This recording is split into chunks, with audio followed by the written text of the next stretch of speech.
আসসালামু আলাইকুম, সবাই কেমন আছেন? আশা করছি সবাই ভালো আছেন। আজকে কি নিয়ে ভিডিও বানাতে যাচ্ছি আপনারা টাইটেল দেখে নিশ্চয়ই বুঝতেছেন। তো কন্টেন্ট ক্রিয়েটর রাখি আপা, তিনি হচ্ছে গিয়ে বাংলাদেশের বাইরে থেকে অর্থাৎ বিদেশে বসে কিন্তু অনেক ফানি ভিডিও তৈরি করে এবং খুব মজার মজার ভিডিওগুলো আমাদেরকে উপহার দেয়। তো উনি দেশে আসার পর যে একটা ঘটনা ঘটে গেল, যা বাংলাদেশের মধ্যে সবাই জানেন এবং সবাই কিন্তু তাকে নিয়ে খুব সমালোচনা করতেছেন। তা আমি এই জায়গাতে আমি দুইটা জিনিস পেলাম, একটা হচ্ছে পজিটিভ আর একটা হচ্ছে নেগেটিভ। পজিটিভ নিয়েও বলবো আবার নেগেটিভ নিয়েও বলবো। আচ্ছা, রাখি আপা যেদিন গাড়িতে করে কোন একটা জায়গা থেকে উনি যাচ্ছিল, সেক্ষেত্রে একটা মেয়ের কাছ থেকে 5টা ফুল নিয়েছিলেন। গাড়িতে বসে 5টা ফুল নিয়েছিলেন মেয়ের কাছ থেকে নেওয়ার। আপুরা ভাইয়ারা, আমি চিন্তাই করি না এখন সিজনে বেলি ফুল পামু। কালকে বেলি ফুল খুঁজে আই বয় না দিকে আয়। কত কইরা? একটা, বেশি না। কত দিবি কম? ম্যাডাম, আজকে বেলি ফুলের কি নাই অনেক বেশি। সিগন্যাল তো করে দেবো। একটা, দুইটা না, আমারে 5টা 100 টাকা হইলে দাও। আরেকটা দিতে পরে ওনাকে 100 টাকা দিয়েছিলেন মেয়েটাকে। যে মেয়েটা হচ্ছে কি রিয়া মনি সম্ভবত, ওই মেয়েটাকে দেওয়ার ফলে ওই মেয়েটা আবার তার কাছ থেকে 20 টাকা চাইছিল। তো রাখি আপা 20 টাকা দেয়নি, ওনার মতো উনি অ্যাভয়েড করে চলে গেলে।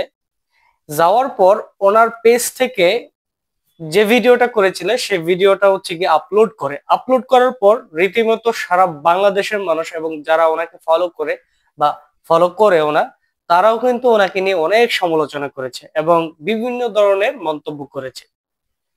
তো এই জিনিসটা উনি সহ্য করতে পারে না এবং উনি অ্যাকসেপ্ট করতে পারে না। না করার ফলে কি হয়েছে, সেই মেয়েটাকে খুঁজে তার তার বাসা পর্যন্ত যায়, তাকে একটা নতুন ফোন কিনে দেয় এবং তাকে একটা পেজও কিন্তু খুলে দেয়। নাম হচ্ছে রিয়া মনি।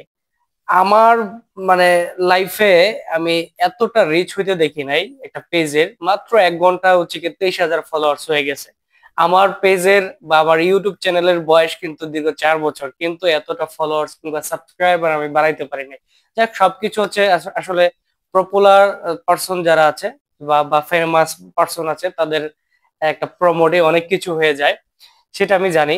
তো যেখানে আমি ছিলাম, তো তখন হচ্ছে যখন হচ্ছে গিয়ে রীতিমতো সমালোচনা হচ্ছিল, বাসা যায়, যাওয়ার পরে হচ্ছে ওকে একটা ফোন কিনে দেয় এবং প্রবাসীর কাছ থেকে উনি কিছু উপহার পেয়েছিলেন। অর্থাৎ প্রবাসীরা ওই রিয়াকে কিছু উপহার দিয়েছিল, টাকা। সেই টাকাটা কিন্তু তার বাবার হাতে কিংবা ওই মেয়েটার হাতে তুলে দেয়। এখন বিষয়টা হচ্ছে, এক শ্রেণীর মানুষ হচ্ছে তাকে নিয়ে খুব সমালোচনা করতেছে। কেউ বলতেছে যে এটা তাদের পরিকল্পনা ছিল, তাদের একটা কন্টেন্ট ছিল। কেউ বলতেছে এটা জানতাম এরকমটা হতো বা হবে।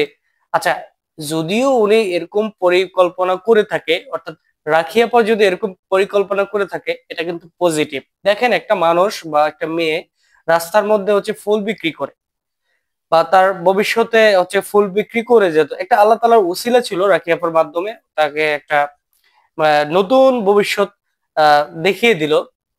এখন ওই মেয়েটাকে নিয়ে উনি পার্লারে সাজাচ্ছে এবং বিভিন্ন কন্টেন্ট করতেছে যে এটা রিয়ামনির অফিসিয়ালি পেজ, তাকে ফলো দাও। এটা কিন্তু পজিটিভ। দেখেন, রাকি আপা কিন্তু সারা জীবন বা এই মুহূর্তটা উনি কিন্তু বাংলাদেশে থাকবেন, আবার আবার বিদেশে চলে যাবে। তো দেখেন, মেয়েটার লাইফটা কিন্তু সেটেল করে দিয়ে গেল। এখন মেয়েটা যদি কন্টেন্ট তৈরি করে বা যদি ভবিষ্যতে কন্টেন্ট ক্রিয়েটর ওরকম ভাবে হয়ে যায়, তখন কিন্তু লাখ লাখ টাকা কিন্তু সে পেজ থেকে বা ইউটিউব চ্যানেল ভবিষ্যতে খুলবে বা এরকম বুদ্ধি দিতেও পারে কেউ। যদি খুলে ফেলে, তখন কিন্তু লাখ লাখ টাকা সেই ইউটিউব চ্যানেল থেকে এবং পেজ থেকে কামাবে। আমি পজিটিভলি যে বিষয়টা দেখলাম, যে রাখি আপা যে কাজটা করেছে, খুব ভালো একটা কাজ করছে। আসলে মানুষের সিচুয়েশন কোথায় কখন দাঁড়ায় এটা বলা যায় না। আমি দিন শেষে বা সর্বশেষে আমি রাখি আপাকে ধন্যবাদ জানাবো যে এরকম একটি, আপনি যদি ও পরিকল্পনা ভাবে যদি এই কন্টেন্টটা তৈরি করে থাকেন, তারপর একটা সুন্দর কন্টেন্ট ছিল আপনার।